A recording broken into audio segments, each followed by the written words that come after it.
एका बॅचमध्ये माझे 560 मुलं बसायचे एका हॉलमध्ये. 560 विद्यार्थ्यांची एक बॅच. असे काही बॅचेस होते.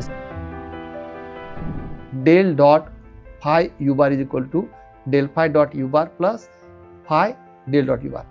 हे फॉर्म्युला पाठ करण्यासाठी असं ट्युनिंग लावतो. del dot phi u bar is equal to del phi असं ओढायचं, कारण त्याच्यामध्ये गॅप मध्ये काहीच नाहीये. हे टीचरचे ट्रिक्स आहे की मुलांकडनं कसं करू नये. प्रत्येक माणसाचं शिकवलेलं, स्टुडंटचं शिकवलं जर 24 तासाच्या आत जर त्याने रिपीट केलं तर आपला मेंदू 82 ते 83% लक्षात ठेवतो. घरामध्ये मंदिर असेल, लिहून तिथं जमा करा, तर त्याला 21 दिवस जर केलं तर त्याला ती सवय लागते की मला आज काय, कारण मुलांना हेच कळत नाही की मी मॅथ्स काय अभ्यास करू. की जे जेई आणि नीट एवढं वर्षानुवर्ष त्या फील्डमध्ये काम करताय. ओके. आपण त्यांचा अनुभव, त्यांचं स्टडी मटेरियल, त्यांचे आयडिया जर आपल्या मुलांना दिले पुण्यात, तर मुलांचा पण बेनिफिट होईल. भलं भरपूर जण सांगतात की नुसतं लावून देतात, रिझल्ट भेटत नाही, 1-2% पण मुलं सिलेक्ट होत नाही. पण असं नाही आहे, ते कसं करून घेतात हे पण महत्त्वाचं आहे. तुम्ही नुसतं MCQ कन्सेप्ट सांगितलं आणि MCQ घ्या, कधीच कॉन्फिडन्स येणार नाही. हे काही लोकांना कळतच नाही. म्हणून माझ्याकडे जी मी रायटिंग प्रॅक्टिसची कन्सेप्ट डेव्हलप केलेली आहे कॉन्फिडन्स बूस्ट करण्यासाठी. जे मुलांची इच्छा गेलेली अभ्यासाची, तर त्यांच्याकडे काही काउन्सिलर आहे, ते येऊन काउन्सिलिंग करणार. ओके. विद्यार्थ्यांची काउन्सिलिंग होते वेगळी. त्यांच्या टेस्टमध्ये रिझल्ट येत नसेल तर त्यांना कसं डिस्कस करावं हे त्यांच्या टीमा ऑलरेडी आहे.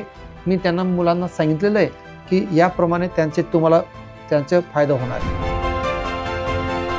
लेट्सअप विशेष या कार्यक्रमामध्ये आपण नियमित वेगवेगळ्या तज्ज्ञांसोबत चर्चा करत असतो.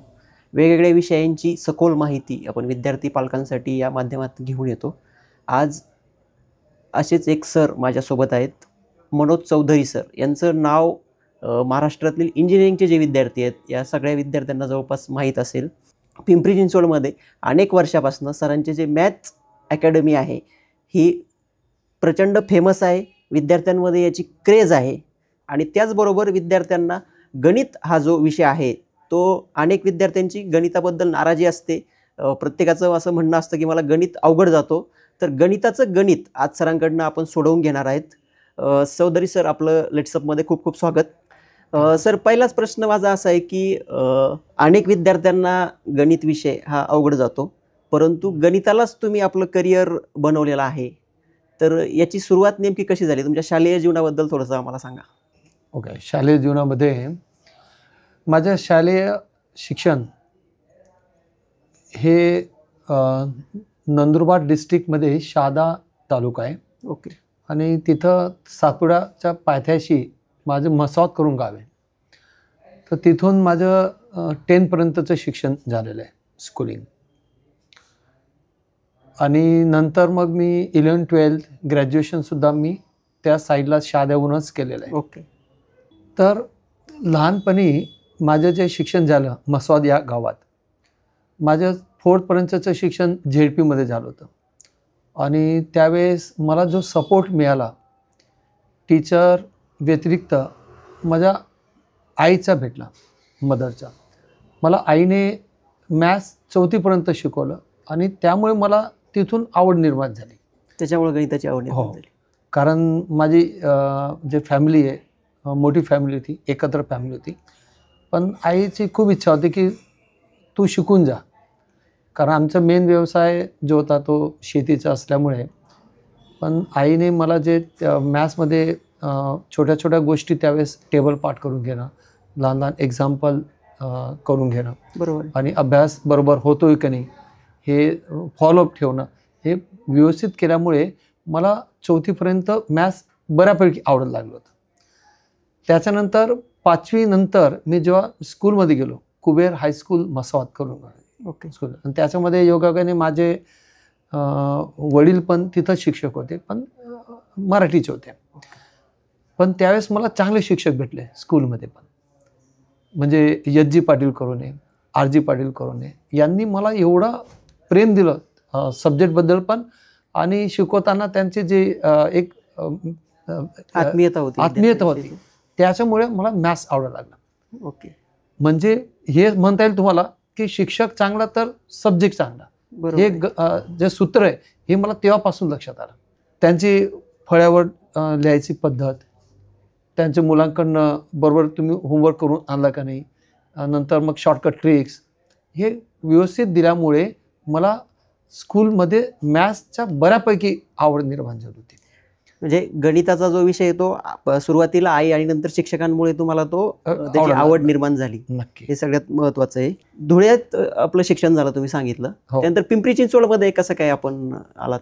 मी तुम्हाला ज्या आता डिस्कस झालं की 10वीपर्यंतचं शिक्षण, 12वीचं पर्यंत शिक्षण, ग्रॅज्युएशन हे शाळेमध्ये झालं लोणखड्यामध्ये, आणि BSc ला असताना मी मॅथ्स हा सब्जेक्ट चूज केला.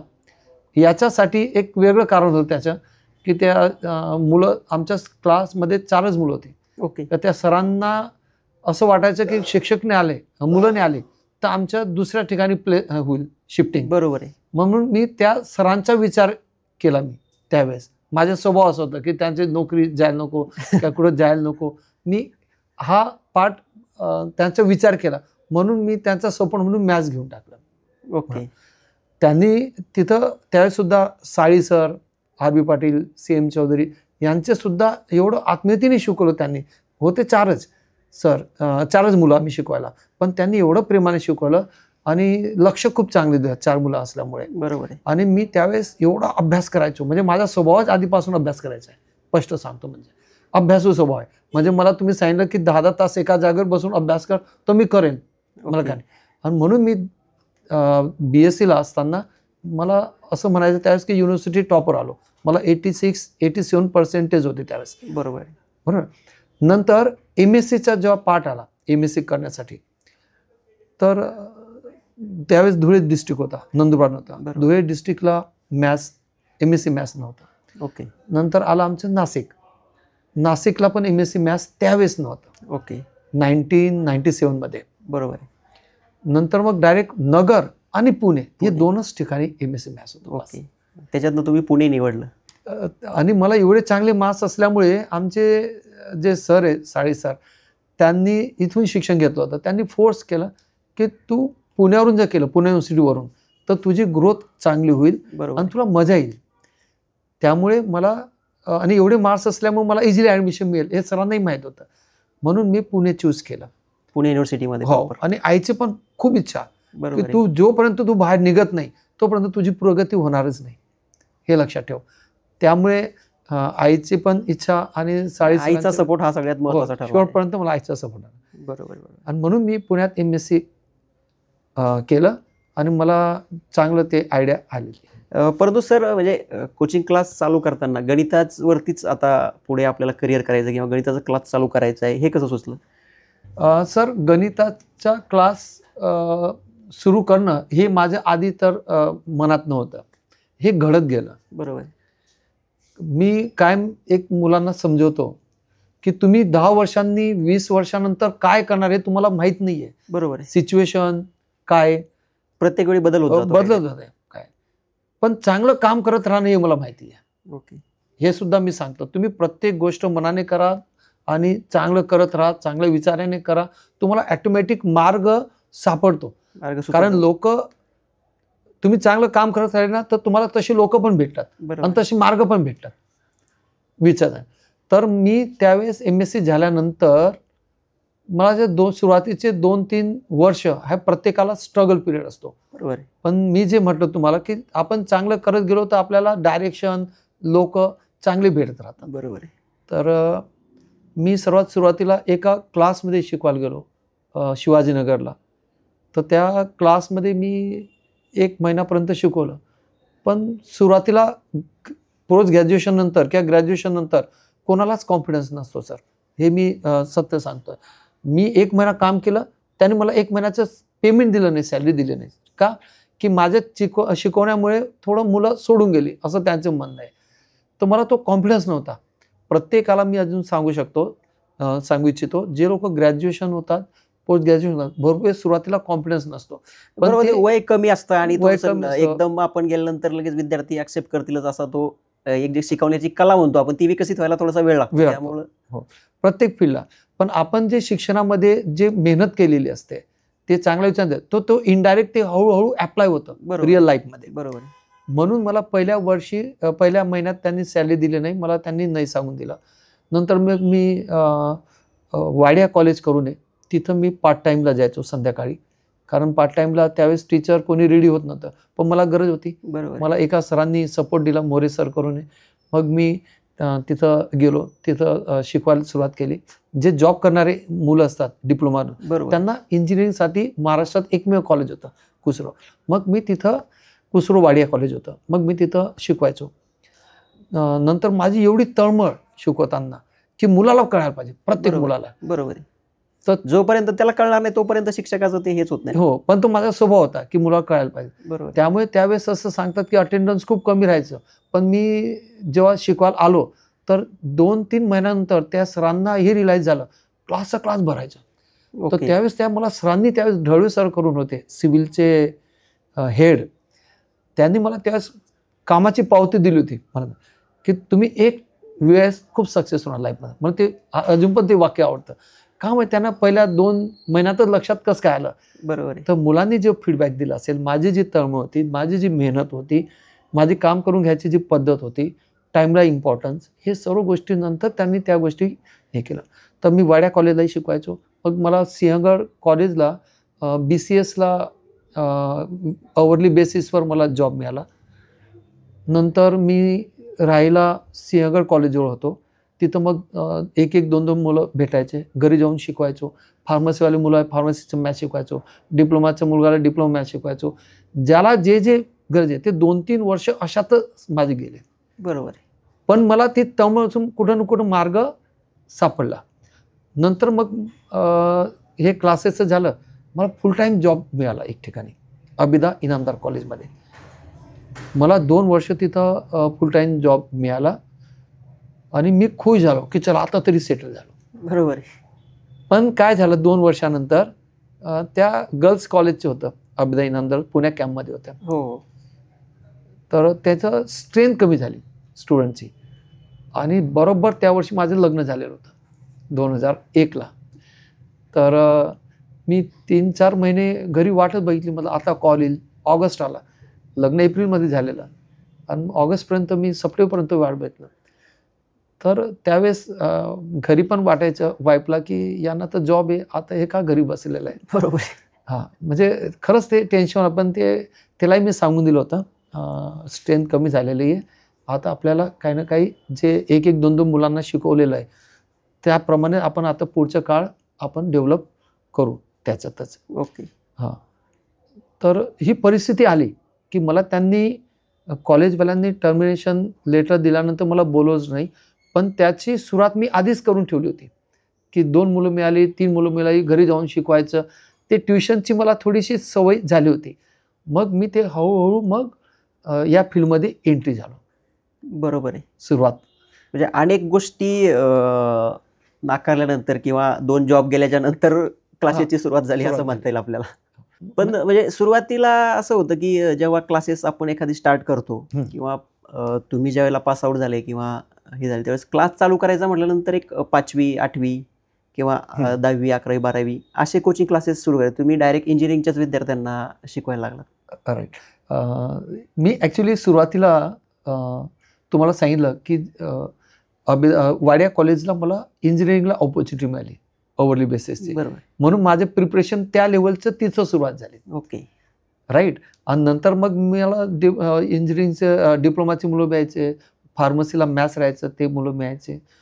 तर त्या 12वी नंतरच्याच मुलांना मी मॅथ्स शिकवत गेलो. बरोबर आहे.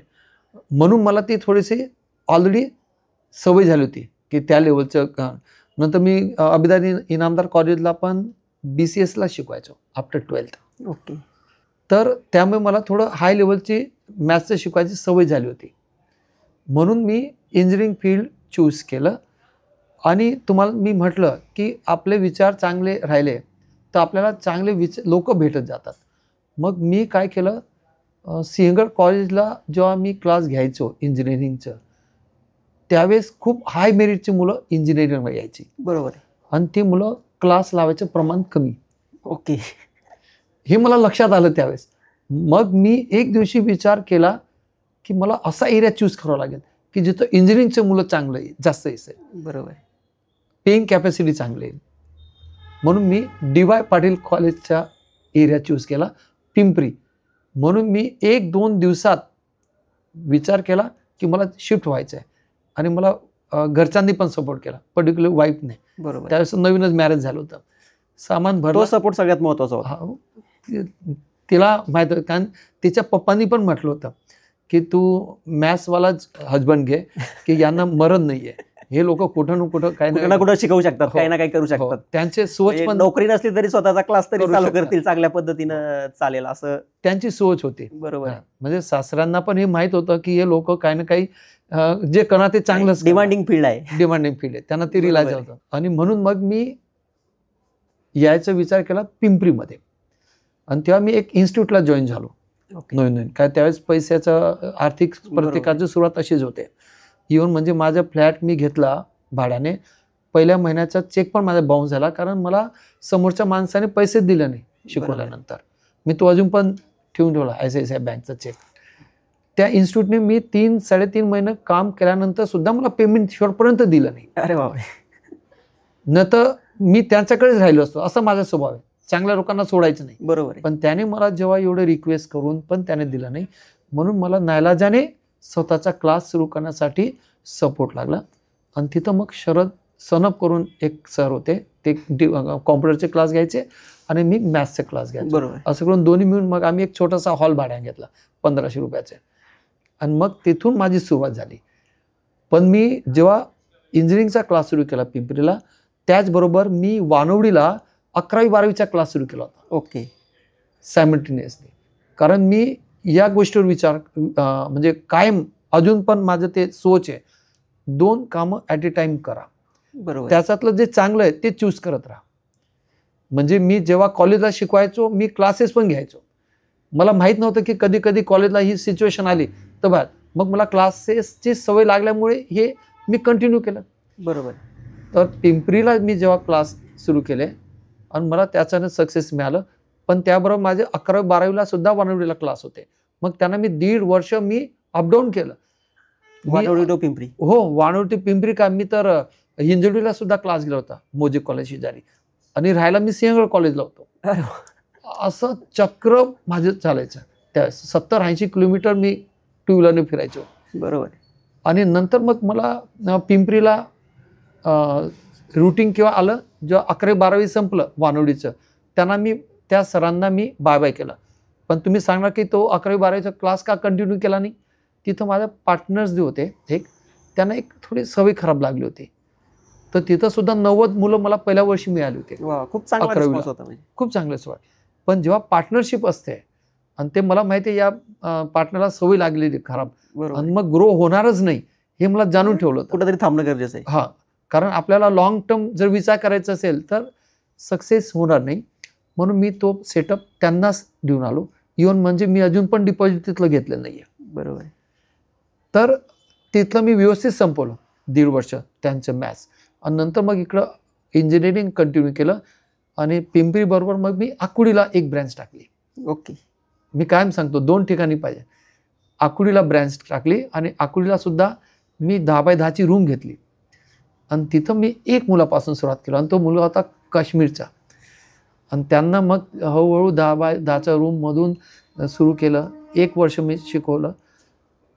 नंतर मला भेटले पासी सर, पासी क्लासेस करून. कारण त्यांचं त्यावेळेस प्रचंड नाव होतं.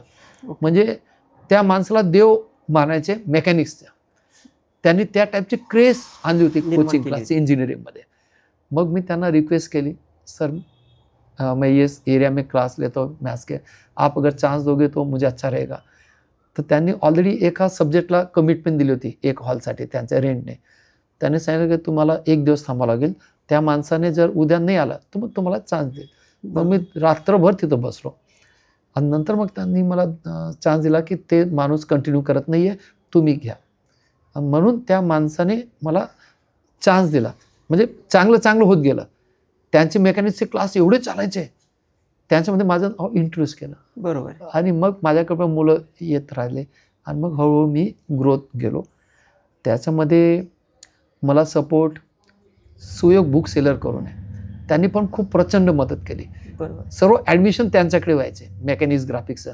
त्याच्यानंतर माझे मॅथ्सचं पण त्यांनी हेल्प केली. आणि ते मग जे पण बुक घ्यायला यायचे, जे मेकॅनिक्सचे क्लासला यायचे, ग्राफिक्सचा क्लासला यायचे, मग त्यांना सांगायचं मॅथ्सचं पण लावून घ्या. असं करून मग त्यांचा पण मला खूप मोठा सपोर्ट आहे. बरोबर, कुठेतरी छोटासा सपोर्ट तो चांगला मिळाला तुम्हाला त्याच्यात. योग्य वेळेस योग्य त्यांनी खूप चांगला विचार केला. बरोबर आहे. हा.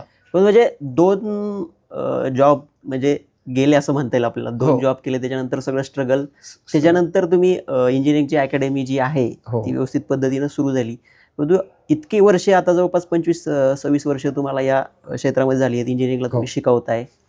परंतु याची खरी प्रेरणा म्हणजे काय होती? काय तुम्हाला त्याच्यात सांगता येईल की हे क्लासेस 25-30 वर्ष तुम्ही चालवतायत, त्याच्यामागची खरी प्रेरणा काय आहे? किंवा त्याच्यात तुम्ही जे काही आता जे नाव आहे तुमचं, हे नाव बनवायला किंवा ब्रँड बनवायला किती वर्षे लागली आणि त्याच्यासाठी तुम्ही काय केलं नेमकं?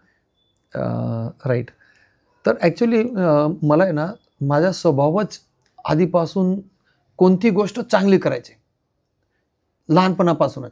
मी पण मुलांना हेच सांगतो, बाळाचे पाय पाण्यात दिसतात, तुम्ही चांगलं करा.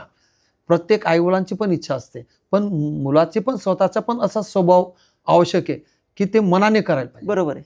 बरोबर. कोणतेही काम, तळमळ, जिद, मेहनत, या गोष्टी स्कूल लेवलमध्ये डेव्हलप होतात. बरोबर. बरोबर. भरपूर वेळेस मुलं सांगतात की मी नंतर करून घेईल, मी माझ्याबरोबर चाललेलं, असं नाही आहे. स्कूल लाईफमध्ये या गोष्टी आवश्यक आहे. आणि ते रिअल लाईफमध्ये पण, जेव्हा मुलं माझ्याकडे क्लासला यायचं, तर सर्वात एक टार्गेट असतं की प्रत्येक मुलाला कळायला पाहिजे. बरोबर आहे.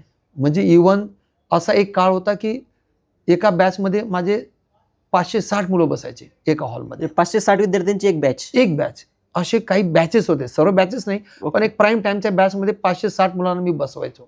तिथं पण माझे की प्रत्येक मुलाला कळायला पाहिजे, एकही मुलं नाराज व्हायला नको. किती तासाचा क्लास चालायचा तुमचा तो 560 विद्यार्थ्यांचा क्लास? म्हणजे 2 तास नॉर्मल व्हायचा. संडेच्या दिवशी मी 4 तास हलू द्यायचं ना मुलांना. पण 4 तास एवढं 560 मुलांना खेळवून ठेवणं म्हणजे ही सगळ्यात महत्वाची गोष्ट आहे ना त्यातली. तो स्वभाव बनला होता की कोणाला नाराज करायचं नाही. बरोबर. म्हणजे आयुष्यात मी अजून पण प्रयत्न करतो कोणाला नाराज करायचं नाही. म्हणजे एखाद्या असं एवढ्या मॉबमध्ये आपण पर्टिक्युलर मुलाला टार्गेट करणं हे योग्य नाही आहे. बरोबर. तुम्हाला, आणि ते आजच्या काळात तर अजिबात आवडतच नाही. आवडत नाही मुलांना, तिरस्कार करतात. म्हणजे पॅरेंट्स पण आपण असं बोललं ना तर मुलांना ते आवडत नाही. बरोबर आहे. आणि आई तर मला काय म्हणायची, मारल्याचे घाव विसरतात, बोलल्याचे घाव विसरत नाही. बरोबर आहे. ते कुठं बदला घेतात. तर मी ते कायम लक्षात ठेव की मुलाला दुखवायचं नाही. क्लासमध्ये पण त्याने काय बोललं ऐकून घ्यायचं. सहनशीलता.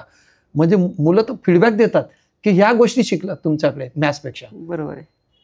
आणि कमांड एवढी होती मॅथ्सची, मी एवढे वर्ष शिकवल्यामुळे ती जी मॅथ्सची कमांड आली मला, तर मुलांनी काय पण करू द्या, ते सब्जेक्ट त्यांना व्यवस्थित कसं डोक्यात टाकतो मी, ह्या आयडिया मुलांना आवडायच्या. म्हणून मुलं ते रिस्पेक्ट द्यायचे. त्यात वेगळे प्रयोग काय केले तुम्ही विद्यार्थ्यांसाठी? विद्यार्थ्यांसाठी मी जे शिकवताना कन्सेप्ट मुलांना कसं लक्षात राहील हे हसत खेळत सांगायचो. नंतर त्यांच्यामध्ये काही फॉर्म्युलेज यायचे, सूत्र, की त्याला कसं लक्षात ठेवायचं. बरोबर. याचे पण ट्रिक्स आहे. हे सगळ्यात महत्वाचं की गणितामध्ये सूत्र लक्षात ठेवणं म्हणजे सगळ्यात मोठं काम आहे. त्याच्यासाठी वेगवेगळ्या ऍक्टिव्हिटी केल्या जायच्या. ते सूत्र कसं लक्षात ठेवायचं, कन्सेप्ट कसं लक्षात ठेवायचं. त्याचे 2-3 उदाहरणं सांगता येतील का तुम्हाला, म्हणजे चांगली विद्यार्थ्यांसाठी? सूत्र कसं लक्षात ठेवायचं. आता जसं इंजिनिअरिंगला कर्व ट्रेसिंगला असं 5 कर्व्स आहे वेगवेगळ्या. प्रत्येक कर्व्स जर ट्रेस करायचं असेल, शेप जर बनवायचं असेल, तर रूल्स असतात. 4 to 5 रूल्स प्रत्येक कर्व्सला असतात. ओके. ते रूल्स पाठ करण्यासाठी कधी रेल्वे स्टेशनचं नाव घेतो, शिवाजीनगर S, बरोबर, नंतर पिंपरी येतं SP, नंतर आकुडी येतं, नंतर रावीत ब्रिजला यायचं. प्रत्येकाचं सुरुवातीचं हे घ्यायचं आणि त्याच्यानंतर मग आम्ही तो फॉर्म्युला बनवायचो. कधी कधी शांतीबाई, पाषाणचे NDMA भाग गई, रोज कव असेल तर हे म्हणजे S, नंतर पाषाणचं P, NDA, N म्हणजे नंबर ऑफ लूप्स, D म्हणजे डिवाइड इच क्वाड्रंट, A म्हणजे अँगल फाय. लाल सॉस टोमॅटो का, मग त्याच्यातून प्रत्येकाचा LOL तर असं रूल्स. जसं अजून व्हेक्टरमध्ये शिकवायचं असेल, एक फॉर्म्युला खूप वेळेस येतो, del dot phi u bar is equal to del phi dot u bar plus phi del dot u bar. हे फॉर्म्युला पाठ करण्यासाठी असं ट्युनिंग लावतो, del dot phi u bar is equal to del phi असं ओढायचं, कारण त्याच्यामध्ये गॅपमध्ये काहीच नाही आहे. त्यामुळे डेल फाय नंतर डॉट येतो आणि नंतर मग फाय बाहेर काढा, मग उरलेल्या गोष्टी ठेवा. म्हणजे ॲप्लाय करताना सोपं होतं. बरोबर. तुम्ही जर फॉर्म्युला बघून ॲप्लाय करत असेल तर ते अवघड होतं. पण त्याला तुम्ही अशा आयडियाने पाठ करा की ते ॲप्लाय करायला सोपं व्हायला पाहिजे. आणि असे काही सूत्र आहे की तुम्ही जर त्या आयडियाने जर अभ्यास केला तर मुलाला 100% लक्षात राहतं. बरोबर. आणि सूत्र कसं पाठ करून घ्यायचं, कसं करायचं ते पाठ मी डिस्कस करणार अजून. सर, तुम्ही इंजिनिअरिंगच्या विद्यार्थ्यांचं फार छान सांगितलं. म्हणजे त्या विद्यार्थ्यांनी हे बघितल्यानंतर त्यांना सूत्र कशी पाठ करायची त्यातली किंवा ते कसं लक्षात ठेवायचं हे कळेल. पण शालेय विद्यार्थ्यांच्या बाबतीत काय सांगाल? त्यांनी कसं गणितावरती फोकस करावं? शालेय जीवनापासून विद्यार्थ्यांना आवड लागण्यासाठी काय करावं? राईट सर, हा जो प्रश्न विचारला, मला खूप पॅरेंट्सची इच्छा असते की तुम्ही जसं इंजिनिअरिंगला करून घेता बरोबर आहे तसं स्कूलमध्ये हे शक्य आहे का नाही. तर हे 101% शक्य आहे. ओके. कारण आजच्या काळात प्रत्येक पॅरेंट्स हे सांगतो की माझा मुलगा हुशार आहे. बरोबर आहे. करत नाही. बरोबर आहे.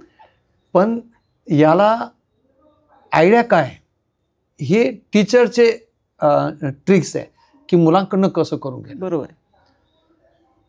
तर सर्वात आधी तर म्हणजे शिक्षकाची एवढी तळमळ पाहिजे की स्टुडंटला कळायला पाहिजे. कारण आत्ताच्या काळात मी बघतो 50% टीचर्सचं इच्छाच नसते आणि त्यामुळे त्यांना ते सब्जेक्ट डिफिकल्ट वाटायला लागतो. पण जे टीचर चांगले शिकवत आहे त्यांनी अशा आयडिया करायला पाहिजे की मी जे करतो, मी जे इंजिनिअरिंगला कसं करतो, जसं शिकवलेलं आज शिकवलं तर ते दुसऱ्या दिवशी जेव्हा मुलगा येतो तर त्याने त्या गोष्टी कमीत कमी 3 वेळेस तरी लिहून यायला पाहिजे. Same example. कारण प्रत्येक टीचर असेच एक्झाम्पल घेतो की 50 एक्झाम्पल न घेता 3-4 घेतो. हो. बाकीचे करू शकतात. मग 3-4 एक्झाम्पलला रिपिटेशन व्हायला पाहिजे. आणि रिपिटेशन जर झालं तर त्या मुलाचा कॉन्फिडन्स वाढतो. तर त्यासाठी मी एक मुलांना पेजेस देतो, त्याला म्हणतो आम्ही रायटिंग प्रॅक्टिस. कारण प्रत्येक माणसाचं शिकवलेलं, स्टुडंटचं शिकवलं जर 24 तासाच्या आत जर त्याने रिपीट केलं तर आपला मेंदू 82 ते 83% लक्षात ठेवतो. ही आयडिया जर आपल्याला मुलांकडनं रेग्युलर काम करून घ्यायचं असेल 24 तासाच्या आत, तर याला म्हणतो आम्ही रायटिंग प्रॅक्टिस. जे कोरं पाने देतो मुलांना, न्यूजपेपरचे कोरे पाने असतात ज्याने माझं लाईफ टर्न केलेलं आहे, तर ते कोरं पाने देतो, मुलं लिहून आणतात दुसऱ्या दिवशी 3 वेळेस, एक सम 3 एक एक्झाम्पल 3 वेळेस. आणि मुलांना लक्षात आलेलं असं, शिकवलेलं असं म्हणून. आणि ती सवय लावायची. असं नाही की एक दिवस केलं तर ते काय होणार नाही. रेग्युलरली केलं तर सवय. हे शिक्षकाचा रोल आहे. म्हणजे क्लासमध्ये जेव्हा मी सांगितलं 560 मुलं राहायची, एक एक्झाम्पल एक्सप्लेन केलं, मी लगेच एक लाईनचं सर्व फॉर्म्युलेशन कलेक्ट करायचो. म्हणजे लाईन मध्ये जर 6 मुलं बसलेले राहिले, जर 4 ते 5 मुलांनी दिलं तर एक जो मुलगा आहे त्याला पण काही दिवसांनी वाटतं की आपण पण द्यायला पाहिजे. आणि म्हणून न करणारा विद्यार्थी सुद्धा अभ्यास करायला लागतो आणि नंतर मग त्याला हे आवडायला लागतं मॅथ्स. याला म्हणतो रायटिंग प्रॅक्टिस, जे मी मुलांना सवय लावतो. तसं तुम्ही लहान मुलांना पण करू शकता स्कूलचं, की जे शिकवलेलं आहे ते मॅथ्सचं तू लिही बेटा, लिही.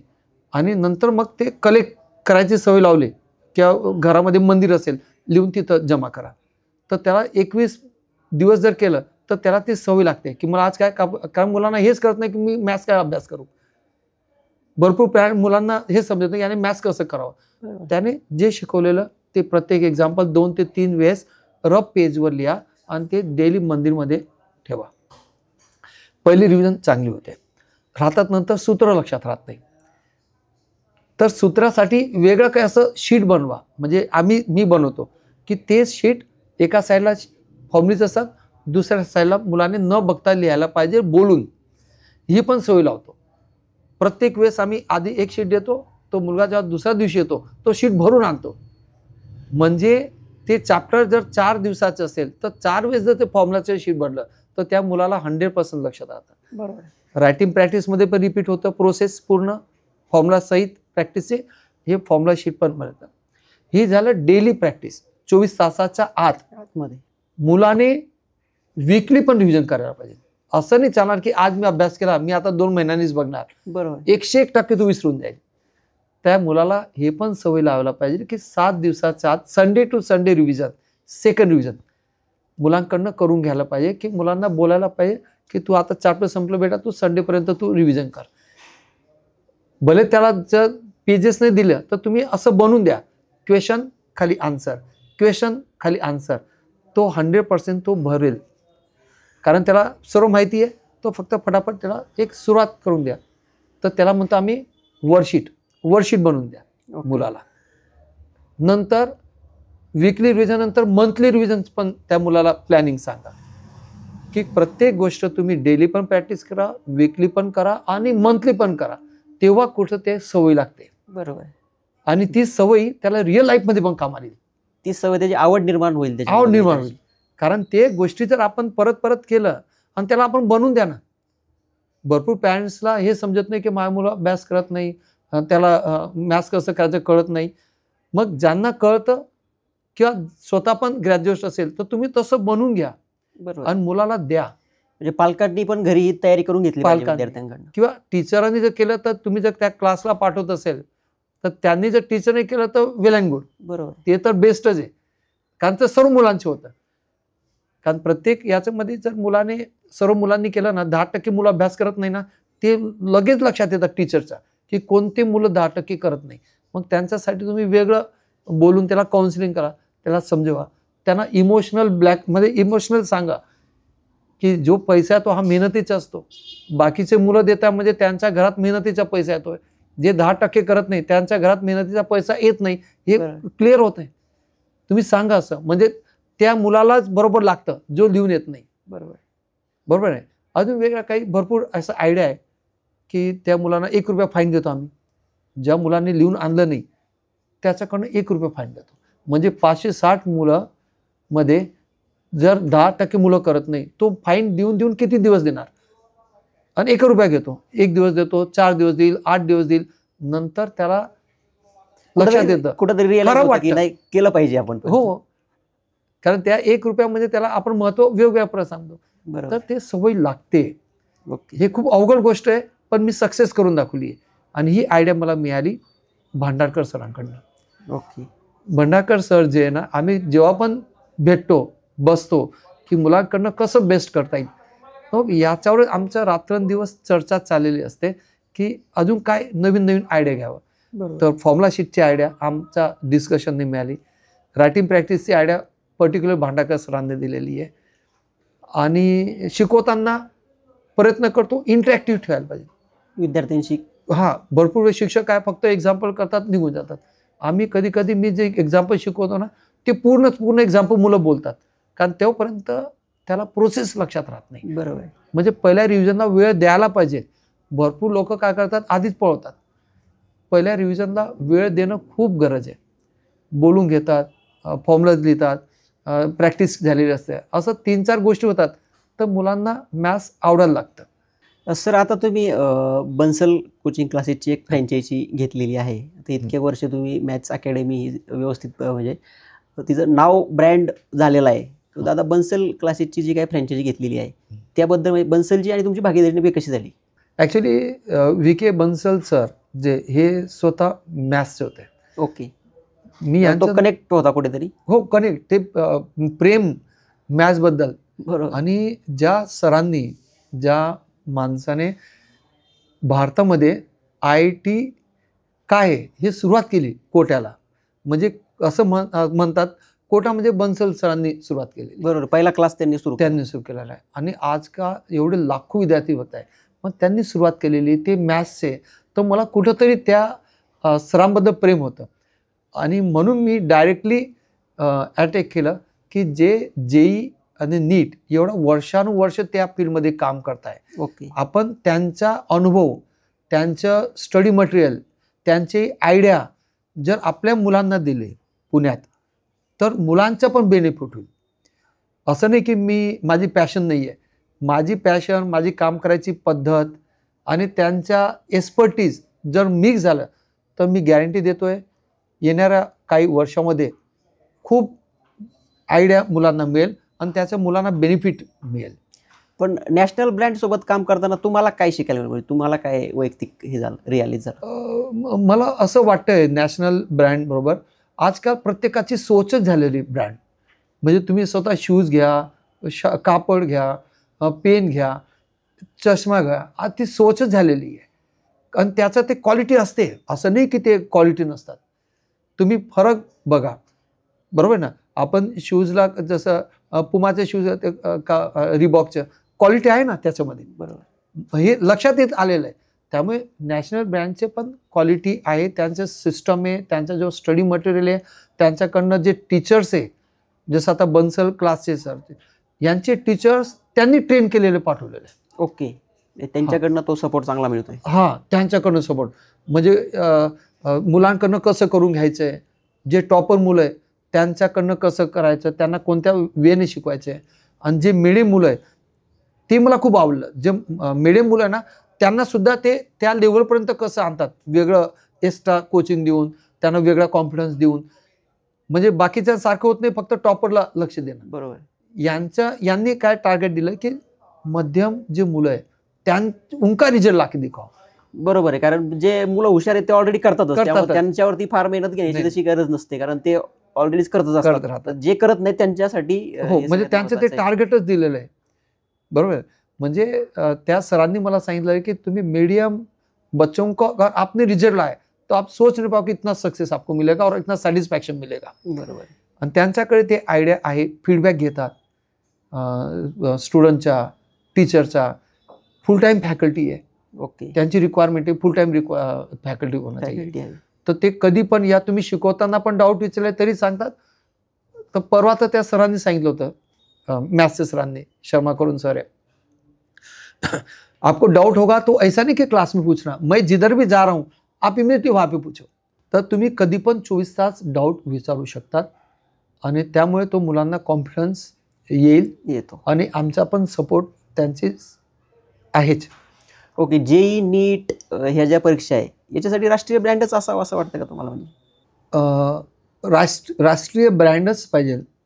हे जे ना, हे मला जसं मी इंजिनिअरिंगला वर्षानुवर्ष काम केल्यामुळे मला ती एक सिस्टम डेव्हलप झाली होती. बरोबर. मुलांची सायकोलॉजी माहीत होती.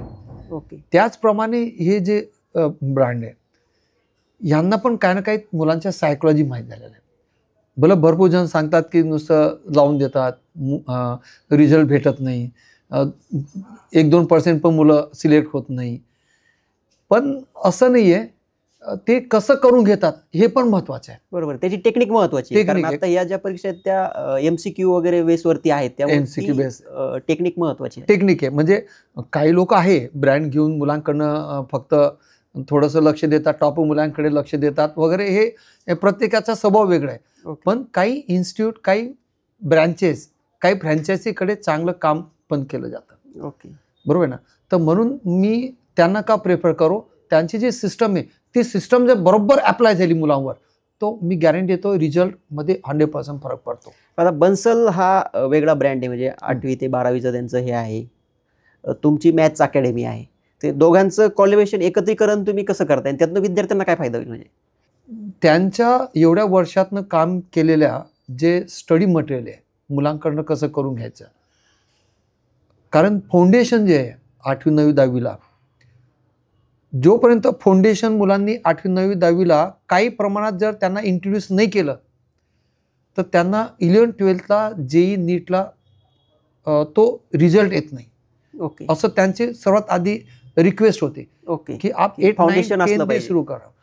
कारण स्कूलच्या व्यतिरिक्त जर त्यांना 20-25% जर आपण फाउंडेशनचं इंट्रोडक्शन केलं. आता फाउंडेशन काय असतं? हां, बरोबर. फाउंडेशनमध्ये नेमकं काय काय करतो असतं? आपण? आता जसं 8वी 9वी मध्ये 10वी मध्ये जे टॉपिक शिकवतो तेच एक्झामला विचारतात. ओके, बरोबर. म्हणजे तर क्वेश्चन तर 90% क्वेश्चन तर सेम रिपीट होतात. ओके. पण फाउंडेशनमध्ये कसं क्वेश्चन त्यांनी डेव्हलप केलेले आहे या लोकांनी, 3-4 टॉपिक मिळून एक क्वेश्चन बनवलेलं असतं. म्हणजे ते आन्सर आणण्यासाठी तुम्हाला 3-4 चॅप्टरचं कॉम्बिनेशन आलेलं असतं. तसे क्वेश्चन त्यांनी बनवलेले आहे आणि तो मुलाला विचार करायला भाग पाडतो. ट्रिकी क्वेश्चन असतात थोडक्यात. ट्रिकी क्वेश्चन असतात. तर ते ट्रिकी क्वेश्चनचे आन्सर आणण्यासाठी तुम्ही जे वाचलेलं आहे तुम्ही नुसतं घोकमपट्टी करून चालणार नाही. बरोबर आहे. जसं म्हणता ना एमसीक्यू त्यांना रिटर्नची प्रॅक्टिस नसते. पण ते व्यवस्थित जर झालं, कन्सेप्ट जर व्यवस्थित लक्षात आलं, तर हे छोटे क्वेश्चन 3-4 टॉपिक मिळून जे मुलांचे आन्सर आणतात त्याच्यामध्ये हुशार मुलांना आनंद वाटतो. बरोबर की काय मस्त क्वेश्चन असतात, भारी मलाही आवडतात ते. तर ते मुलांनी तसं घ्यायला पाहिजे. तर फाउंडेशनमध्ये हेच सांगितलेलं असतं की थोडंसं अप्पर लेवलचं इंट्रोडक्शन असं 8वीला, थोडं 9वीचं सांगतात, ओके. 9वीवाल्यांना थोडं 10वीचं सांगतात. त्याबरोबर क्वेश्चन त्यांनी असं डेव्हलप केलेलं असतात की 3-4 चॅप्टर मिळून कॉम्बिनेशनवाले क्वेश्चन्स असतात. तर त्यामुळे त्या मुलांची विचार क्षमता वाढलेली असते, डेव्हलप झालेली असते ऑलरेडी.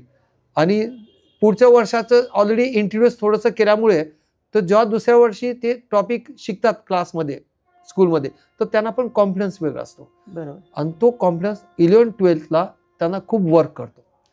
आणि अशा मुलांच्या सक्सेसचं प्रमाण जास्त आहे जे मी ॲनालिसिस केलेलं आहे. म्हणजे फाउंडेशन 8वी 9वी 10वी पासून त्या याच्यामध्ये वातावरणात मुलं राहिली तर त्यांना कुठेतरी तो बेनिफिट होतो. म्हणजे 11वी 12वी मध्ये, कारण हे नॅशनल परीक्षा त्याची विद्यार्थी संख्या खूप असते, म्हणजे कॉम्पिटिशन प्रचंड असते त्या ठिकाणी. आणि तिथं ऑलिम्पियाड पण असतात, वेगवेगळ्या स्कॉलरशिप्स पण असतात. बरोबर. तर तिथं सिलेबस स्कूलच्या पेक्षा हे ट्रिकी वाले पार्ट जे ना ते तिथं यूज होतात. आणि ती सोच त्यांना 11-12ला पण कामाला येते. बरोबर. नंतर 11वी 12वीला पहिले 6 महिने मुलांना ते करण्यातच जातात. पण हे मुलांचे पहिले 7-8 महिन्यातच त्यांचा सिलेबस पूर्ण झाला असतो, ऑलरेडी तयार असतात, कारण त्यांना ते थिंकिंग ऑलरेडी झालेली एमसीक्यूची. आता जे आहे सर की आता आधुनिक तंत्रज्ञान बऱ्यापैकी आलेलं आहे कोचिंग क्लासेसमध्ये, पण सगळ्या क्षेत्रामध्ये आता AI सारखा वगैरे वापर होतोय. तर तुम्ही काय आधुनिक तंत्रज्ञानाने विद्यार्थ्यांना शिकवताय, त्याच्यासाठी त्यांची स्पेशल तयारी काय करून घेताय, किंवा तुम्ही काय कोचिंग क्लासेसमध्ये अप्लाय केलेलं आहे? Okay, right. ॲक्च्युली ही जी टेक्नॉलॉजी आहे त्याच्या बेनिफिट्स मुलांना मिळायला पाहिजे, मी या मताचा आहे. बरोबर. म्हणून मी 15 वर्षापूर्वी पण स्मार्ट बोर्ड वापरलेला आहे. म्हणजे त्यावेळेस मी युनिट ई-बीम करून मी US वरून मागवायचं स्पेशल, त्याचे पेन, त्याचे पार्ट. आता गुगल मीट, झूम तर हे लॉकडाऊन नंतर आलं. हो. मी त्याच्या आधी पण टावर वेगवेगळ्या बिल्डिंगला लावून मुलांनी इथलं माझं शिकवलं तिथं मुलांनी बघावं आणि बघत होते मुलं. तर माझ्या आयडिया आधीपासून आहे की प्रत्येक माणसाने टेक्नॉलॉजीचा फायदा घ्यावा. बरोबर. म्हणून माझ्या सर्व हॉल जे मी ते बोर्ड जे माझे डिजिटल बोर्ड आहे, यांच्याने काय फायदा होतो, मुलं जेव्हा बघतात शिकवलेलं त्यांना क्लॅरिटी लगेच दिसते. बरोबर आहे, कारण पिक्चर जास्त लक्षात राहतो माणसाच्या, सगळ्यात पिक्चर फॉर्ममध्ये असतं. नंतर त्याच्यावर बॅकग्राऊंड वेगवेगळे करून आपण पेनचं वेगळं हे करू, तर ते क्लॅरिटी मुलांना दिसलं ना तर ते विचार क्षमता चांगली वाढते. काही ठिकाणी बोर्डच असे असतात तर ते दिसतच नाही, तर ते नाही होत निर्माण. बरोबर. तर सर्वात आधी मी चेंज केलं टेक्नॉलॉजीमध्ये बोर्ड. नंतर MCQ मेन फोकस असतो. तर MCQ मध्ये ऑलरेडी क्वेश्चन जर लिहून आणले तर आपलं काम टाईम सेव्ह होतो. म्हणजे ज्या गोष्टी 6 तासात शिकवायचं असेल ते जर आपण ऑलरेडी जर राहिलं तर 3 तासात मुलांना, तर क्वेश्चन ऑलरेडी पेस्ट केलं तर ते लवकर काम होतं. नंतर कधी कधी टॉपिक शिकवताना मागचे 1-2 टॉपिकचा रेफरन्स लागतो, मग त्यावेळेस आपण मागे जाऊ शकतो, लगेच इमिजिएटली त्या मुलांना कंपॅरिझन सांगू शकतो. बरोबर. राईट. कधी कधी एक एक्झाम्पल जर तुम्ही असं संपत नाही कन्सेप्ट, त्यांना एक कन्सेप्टला असं कॉन्ट्रॅक्ट करा, लगेच सांगा, लगेच स्मॉल साईज करू शकतात. कधी डायग्रामला मोठं करावं लागतं तर ते लवकर लक्षात येतं. तर टेक्नॉलॉजीचा फायदा व्हायलाच पाहिजे. आणि रेकॉर्डिंग पण लेक्चर करतो. कधी कधी टॉपिक मुलांना परीक्षेच्या काय 2-3 महिन्यांनी वाटतं की मला टॉपिक अजिबातच लक्षात येत नाही, मग त्याला सेम पार्ट आपण व्हिडिओ लेक्चर्स लॅब बनवली, रेकॉर्डिंगचा फायदा होतो. रेकॉर्डिंगचा फायदा होतो. बरोबर, तो खूप मोठा पण सर आपण आधुनिक टेक्नॉलॉजी म्हणतो, पण त्याच्यामध्ये मोबाईलवरती फार विद्यार्थी गुंततात. यासाठी काय वेगळं पण काय केलं तुम्ही? हे जे मोबाईलचा पार्ट आहे, सोशल मीडिया, याच्यावर मी सर्वात आधी हे केलं, चेंजेस आणले. मागच्या 2-3 वर्षात पण माझ्या जो क्लासेस होते, तर हे मुलांनी काय करतात, सोशल मीडिया रात्री 11-12च्या मुलांची गोष्ट करतो मी, रूममध्ये घुसले तर यांचे 2-3 वाजेपर्यंत मोबाईलच राहतो आणि त्यामुळे त्यांचा दुसरा दिवस वेस्ट होतो. हो बरोबर. त्यांचं कॉन्सन्ट्रेशन होत नाही, झोप होत नाही, त्याच्यामुळे झोप होत नाही, लक्ष लागत नाही, नंतर टाइम वाया गेलेला असतो. घरच्यांना सांगतात मी अभ्यास करतोय, रात्री अभ्यास करतोय. तर असं लक्षात आल्यामुळे मी सर्वात आधी सुरुवात केली, बटनचा मोबाईल कंपल्सरी केला मुलांना. ओके. स्मार्टफोन मी अलाउ केलेला नाही आणि आता ती मुलांना सवय झाली. काही पालकांनी तर एवढं म्हणजे खुश झाले या गोष्टीवर, कारण हळूहळू मोबाईलची सवय आत्तापासून लागते. 10वी नंतर जे मुलं बाहेर निघतात तिथून मुलांना सवय लागलेली जास्त असतात. स्कूलपर्यंत तर शक्यतो कोणी देत नाही प्रयत्न. तर मी बटन मोबाईल त्यांना कंपल्सरी केलेला आहे. जास्तीत जास्त किती यूज करणार बोलणार, 5 मिनिटं 10 मिनिटं, तिथं पण रिस्ट्रिक्शन आणू, तर मुलांना ती सवय लागलेली आहे. आम्ही जर आता रात्री 10 वाजता 11 वाजता पण त्यांच्या रूममध्ये गेलो तर मुलं अभ्यास करत राहतात किंवा कधी कधी बोलत राहतात, गप्पा मारतात, पण ते पण एक गरजेचं आहे. कारण आजकाल इंटरव्ह्यूमध्ये ग्रॅज्युएशन नंतर ग्रुप डिस्कशन लागतं. बरोबर. जर त्यांचा जो मोबाईल नाही आहे तर हे हेल्दी डिस्कशन चालतात. कॉम्पिटिशन त्यामध्ये विद्यार्थ्यांना ते करता आलं पाहिजे. आपण त्याला सांगतो त्यांचे विचार मांडतात ना, कॉन्फिडन्स वाढला पाहिजे. कॉन्फिडन्स प्रत्येकाचे विचार मांडतात, त्याच्याने ते ग्रुप ते पार्ट डेव्हलप होतो. हे जेवायला गेले, आज मी दुपारी असंच गेलो होतो की हे जेवण त्यांना व्यवस्थित मिळतं का नाही, कारण आपल्याकडे हॉस्टेल फॅसिलिटी आहे. त्यांना मी जेवण, ब्रेकफास्ट सर्व देतो. तर मी सहज भेटायला गेलो तर सर्वजण काय करतात, 4 टेबल एकत्र करतात आणि गप्पा मारता मारता ते जेवण करतात. कारण आजच्या रिॲलिटी काय आहे, बाकी मेसमध्ये मी गेलो तर तिथं समजा एक वेळेस मी मागच्या 2 महिन्यापूर्वी गेलो होतो, मेसमध्ये 9 लोक जेवण करत होते.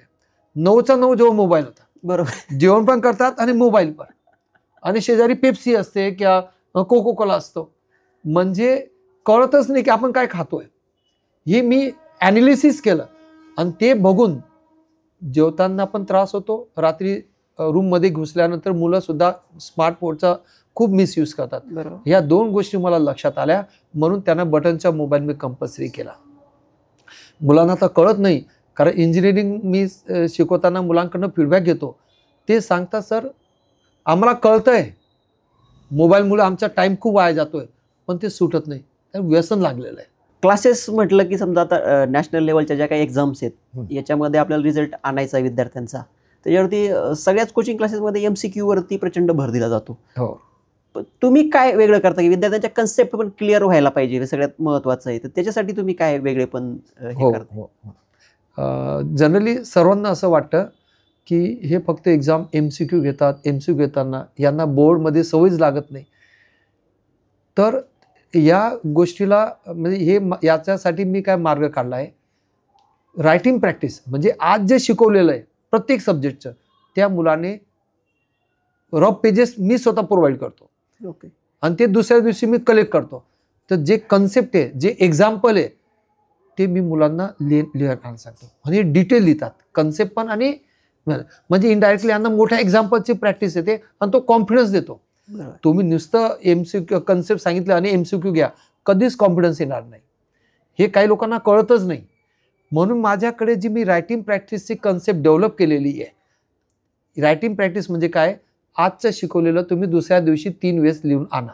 बरोबर. ते विद्यार्थ्यांना कॉन्फिडन्स पण त्यांचा वाढायला पाहिजे आणि त्याची आवड पण निर्माण व्हायला पाहिजे. आणि लिखाण असतं ना, लिहिलेल्या गोष्टी कोणीच विसरत नाही. बरोबर आहे. संकल्पना एकदा स्पष्ट झाल्या की ते मग ते कधी पण शॉर्टकट आणू शकतात. बरोबर. म्हणून मी सर्वात भर देतो रायटिंग प्रॅक्टिसवर. म्हणून मी मुलांना आमच्याकडे तर 3:30 to 5चा स्लॉट जे शिकवलेलं ते मी इथंच करून घेतो. घरी पण माझा विश्वास नाही की मुलं घरी करणार का नाही. म्हणून मी 5 वाजेपर्यंत क्लास आहे ना, तर 3:30 to 5 1.5 तासामध्ये 3 सब्जेक्ट आहे. 3 सब्जेक्टच्या अर्ध्या तासात रायटिंग प्रॅक्टिस होऊन जातं. म्हणजे जेव्हा दुसऱ्या दिवशी MCQ घेतात मग त्यांना ती गोष्ट मजा येते. तर बोर्डमध्ये पण त्यांना सर्व लक्षात येतं बरोबर. आणि MCQच्या वेळेस जे कन्सेप्ट येतात ते पण त्यांना आवडतं. ओके. वाचून होत नाही सर, वाचून कधीच होत नाही. तुम्ही घासा, जेवढं घासणार तेवढं त्या गोष्टी लक्षात राहतात, त्यांनी मजा येते. सरासरी काय होतं, गणित हा विषय जो आहे ना तो ग्रामीण भागातल्या आणि मराठी माध्यमातल्या विद्यार्थ्यांना जरा थोडासा जास्त अवघड जातो. त्यांच्यासाठी तुम्ही काय करताय किंवा त्या विद्यार्थ्यांनी काय केलं पाहिजे? ग्रामीण भागातल्या विद्यार्थ्यांना सर्वात आधी कम्युनिकेशन स्किल नसतं. ओके. असं बोलायचं असं हिंमत होत नाही वगैरे. पण मला असं वाटतं की त्यांच्यासाठी ही जी प्रोसेस आहे, आपली प्रोसेसनं जर गेलो तर जेव्हा त्यांना यायला लागतं, कारण हे कन्सेप्ट आहे ना, रायटिंग प्रॅक्टिस, फॉर्म्युला शीट भरून घेणं, टीचर फुल टाईम त्यांना वेळ देतो, माझं पण लक्ष आहे की मुलांना बरोबर कळतं आहे का नाही. तर हा जो हळू मुलांना कॉन्फिडन्स येतो आणि नंतर ते 1-2 महिन्यानंतर मी गॅरंटी देतो आहे, हे मुलांना नॉर्मल मुलांसारखं काम करू लागतात आणि रिझल्ट मिळतो. कारण 2 वर्ष आहे, तर सुरुवातीच्या 2-3 महिन्यामध्ये मुलांना कॉन्फिडन्स 100% येईल, ज्या प्रोसेसने आपण जातो आहे. आणि त्यांना मेहनतीची सवय असते. असं नका म्हणू की खेड्यातल्या मुलांना समजत नाही, यांना अवघड जातं असं म्हटलं, समजत नाही असं नाही, अवघड जातं. आपण ते प्रोसेसने गेलो, हार्डवर्क त्यांची सवय असते. पण त्यांना जे याची आपण जर सवय लावून दिली तर प्रत्येक मनुष्याला, किती डल मुलगा राहू द्या, मी तर म्हणतो मला त्या मुलांना शिकवायला आवडतं. मी खूप एक्झाम्पल देतो इंजिनिअरिंगला. म्हणजे माझ्याकडे पण आणि भांडारकर सरांकडे पण डिप्लोमाचे सर घेतात. ओके. ज्यांना 0 किंवा 1 मार्क्स आलेला असतात, तो मुलगा फेल झालेला असतो इंजिनिअरिंगला, आणि दुसऱ्या सेमिस्टरला जो बॅकलॉगनंतर रिझल्ट येतो त्याला 99, 100 मार्क्स असे आलेले विद्यार्थी. तर कॉन्फिडन्स येतो जर आपण प्रोसेसने गेलो तर मी अजिबात मानत नाही की त्या मुलांना कमी येईल. 100% त्यांना यश येईल जर आपण आपल्या प्रोसेसने जर काम केलं. त्यांचा जो प्रेमाने बोला, त्यांच्याकडनं व्यक्ती चौकशी करा, काय येत नाही आहे, नंतर काय काय प्रॉब्लेम त्यांना फेस करताय, कारण प्रत्येकाचे प्रॉब्लेम वेगवेगळे असतात. बरोबर आहे. प्रत्येक आपला कळत नाही, कोणाला फॅमिली इश्यू असतो, फायनान्शियल प्रॉब्लेम असतो, कोणाचा तब्येत बरोबर नसते, प्रत्येक विद्यार्थी वैयक्तिक लक्ष देऊन ते होम सिकनेस जास्त असतो काही मुलांना. प्रत्येकाचे प्रॉब्लेम वेगवेगळे असतात. पण आपण जोपर्यंत त्यांना प्रेम देत नाही तोपर्यंत ते सांगत नाही. बरोबर. आणि नंतर मग त्यांना एवढं सांगत तुम्ही व्यवस्थित करा, एक टाइम असा येईल की तुम्हाला सक्सेस मिळणार. जे विद्यार्थी अद्याप क्लासेस लावण्याचा किंवा याचा निर्णय घेतलेला नाही त्या विद्यार्थ्यांनी, त्यांना काय सांगाल तुम्ही? भरपूर मुलांनी ॲक्च्युली भरपूर मुलं सिरियस नाही अजून पण, कारण जग एवढं कॉम्पिटेटिव्ह आहे. आणि याप्रमाणे जर मुलं अजून पण कॉलेज कोणतं भेटेल नंतर बघू, आता सुट्टी भेटलेली मला एन्जॉय करू द्या, सर हे थिंकिंग चांगलं नाही आहे. ओके. कारण पॅटर्न असा आहे जेईचा किंवा CETचा पण सांगतो मी, नीटचा पण, यांची लेवल ऑफ डिफिकल्टी वाढतच जाते आणि त्यांना गरज आहे. बरोबर आहे. डिफिकल्टी वाढवणं. आता CET आणि जेईची लेवल सारखीच आलेली आहे. म्हणजे तुम्ही जेईचा अभ्यास जर केला तर CETचं थिंकिंग ऑटोमॅटिक चेंज होतं. त्या मुलांना सिरियसनेस येणं खूप गरजेचं आहे. कारण त्यांनी जर अजून क्लास लावला नाही आहे तर हे जे लेवल ऑफ डिफिकल्टी वाढवलेली आहे ते मुलांना कधीच पोचू शकणार नाही. आता तुम्ही सांगणार की पेपर, भरपूर पॅरेंट्सचा हा क्वेश्चन असतो, एवढं मुलं कमी रिझल्ट आणतात का, पण यांनी लेवल सोपी करायला पाहिजे. तसं नाही आहे. आता समजा CETच्या विद्यार्थ्याला COPला कॉम्प्युटरला काही जागा आहे, समजा एक COP काही कॉलेजला 120 जागा आहे कॉम्प्युटरच्या. बरोबर आहे. जर त्या मुलाला पैकीच्या पैकी महाराष्ट्रामध्ये जर 500 मुलांना मार्क्स आले तर ते 120 कोणत्या बेसिसवर सॉर्टिंग करणार, हा त्यांना खूप मोठा क्वेश्चन असतो. जागा लिमिटेड आणि तुमच्याकडे पैकीच्या पैकी मुलं जर खूप आलेले आहे तर त्यांना सॉर्टिंग करणं खूप अवघड असतं. म्हणून त्यांनी लेवल ऑफ डिफिकल्टी वाढवलेली असते की जेणेकरून पैकीच्या पैकी मुलं जागेपेक्षा कमी या, म्हणजे त्यांना तो सॉर्टिंगला त्रास होत नाही. म्हणून आता तुम्ही नीट एक्झाम बघा, त्यांचे क्वेश्चन पेपरची लेवल खूप जास्त झाली आणि हे होतच जाणार आहे. म्हणून मुलांनी जर आता क्लास लावला नाही, ते सिरियसनेस नसणार आहे, तर या गोष्टी अवघड होत जात आहे. तुम्ही जी बन्सलची फ्रँचायझी घेतलेली आहे त्याच्यात 1 महिन्यामध्ये तुम्हाला काय अनुभव आला आणि विद्यार्थ्यांना काय फायदा होईल असं वाटतं तुम्हाला? मी जे मागच्या 1.5 महिन्यात मी आमच्या नावाने मी क्लास सुरू केले होते, त्याच्यात पण स्टुडंट होते. पण आता बन्सल घेतल्यानंतर सर्वात आधी मुलांना जो विश्वास वाटतो की आपलं इथं चांगलंच होणार आहे. कारण असा ब्रँड आलेला आहे की जे एवढ्या वर्षापासून घेत आहे. बरोबर. त्यांचे फॅकल्टीज तिथून ट्रेन केलेले फॅकल्टीज सर. ओके. त्यांना DPP कधी द्यायचं, त्यांना कोणत्या टॉपिकला किती वेळ द्यायचा, सिलेबस कधी संपवायचं आहे, त्यांचे आमच्याकडे असं फीडबॅक घेतला जातो. DPP म्हणजे डेली प्रॅक्टिस. डेली प्रॅक्टिस कशी घ्यायची. हो. क्लास CPP पण घेतात, क्लास प्रॅक्टिस पण. ओके. नंतर त्यांची ही पण सिस्टम आहे की तुमचे 3-4 टॉपिक संपल्यानंतर JEE ॲडव्हान्स पण ते आठवड्यातनं 2 दिवस एक सब्जेक्टला देणार आहे. ओके. कारण JEE ॲडव्हान्सचं पण मुलांना आम्ही सांगितलं की तुम्ही JEE मेन्स आणि JEE ॲडव्हान्सला खूप कमी गॅप असतो, तो कव्हर होत नाही. बरोबर. तर त्यामुळे त्यांच्या ज्या आयडियाज आहे तर त्या JEE ॲडव्हान्सचं लेक्चर पण त्यांना काही महिन्यानंतर सुरू होईल, काही टॉपिक झाल्यानंतर.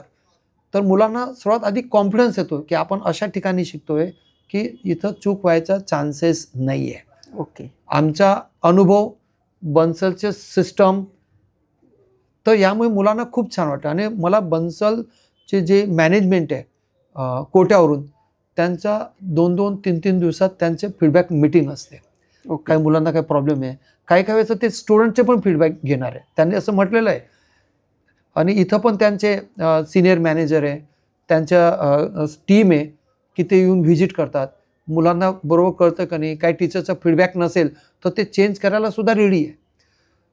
तर त्याचे जे रिक्वायरमेंट ते चेक करतात, ते मुलांना वाटतं की प्रॉपर आहे. विद्यार्थ्यांच्या रिक्वायरमेंट प्रमाणे ते सगळ्या गोष्टी चेंज करतात. कॉन्फिडन्स आहे त्यांना आणि रिझल्ट 100% येईल. ते नंतर वेगवेगळे सेमिनार घेतात कॉन्फिडन्स बूस्ट करण्यासाठी. जे मुलांची इच्छा गेलेली अभ्यासाची, तर त्यांच्याकडे काही काउन्सिलर आहे, ते येऊन काउन्सिलिंग करणार. ओके. विद्यार्थ्यांची काउन्सिलिंग होते वेगळे. त्यांच्या टेस्टमध्ये रिझल्ट येत नसेल तर त्यांना कसं डिस्कस करावं हे त्यांच्या टीमा ऑलरेडी आहे. मी त्यांना मुलांना सांगितलेलं आहे की याप्रमाणे तुम्हाला त्यांचा फायदा होणार आहे. म्हणून मुलांना या 1 महिन्यात मी जेव्हापासून बन्सल घेतला तेव्हापासून ॲडमिशनचं प्रमाण पण वाढलेलं आहे, हे मला रिअलाईज झालं. ओके. तर हे होते मनोज चौधरी सर.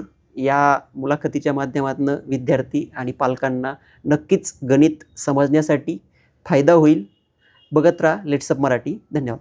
सोशल मीडियाच्या भाऊ गर्दीत विश्वासार्हतेने चकाकणारे नाव म्हणजे लेट्सअप मराठी.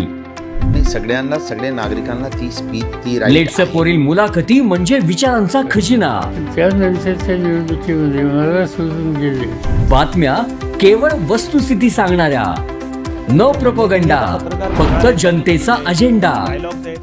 क्योंकि आने वाला कल जाने वाला है, जाने वाला कल आने वाला है. राजकारण, मनोरंजन असो की क्रीडा क्षेत्र, महाराष्ट्राची स्पंदने संवेदनशीलतेने टिपणारे माध्यम म्हणजे लेट्सअप मराठी. जगासोबत एक पाऊल पुढे राहण्यासाठी लेट्सअपचे ॲप, सोशल मीडिया आणि वेबसाईट सोबत कनेक्टेड रहा.